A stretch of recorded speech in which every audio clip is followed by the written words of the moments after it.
అణు చర్చలకు అంగీకరించకపోతే 2 రోజుల్లో దాడులు చేస్తామని అమెరికా అధ్యక్షుడు డొనాల్డ్ ట్రంప్ సంకేతాలిచ్చిన నేపథ్యంలో ఇరాన్ కీలక నిర్ణయం తీసుకుంది.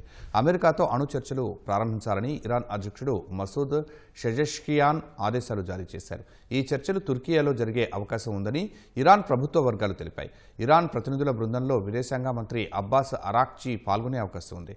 అమెరికా వైపు ట్రంప్ ప్రత్యేక దూత స్టీవ్ విట్కాఫ్ లేదా ఇతర సీనియర్ అధికారులు చర్చలు జరపనున్నట్లు సమాచారం. అత్యంత శక్తివంతమైన యుద్ధ విమానాల వాహక నౌక యుఎస్ఎస్ అబ్రహం లింకన్ నేతృత్వంలోని భారీ అమెరికన్ నౌకాదళం మధ్యప్రాచ్యానికి పయనమైన వేళ ఇరాన్ ఈ నిర్ణయం తీసుకుంది. బెదిరింపులతో ఎట్టి పరిస్థితుల్లో చర్చలు జరపబోమని, తమపై ఆంక్షలను ఎత్తివేస్తే చర్చలకు సిద్ధమని ఇన్ని రోజులు ఇరాన్ చెబుతూ వస్తోంది.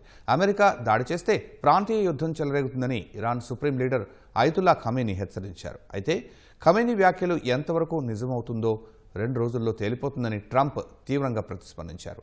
ఈ నేపథ్యంలోనే చర్చలు ప్రారంభించాలంటూ ఇరాన్ అధ్యక్షుడు ఆదేశాలు జారీ చేశారు.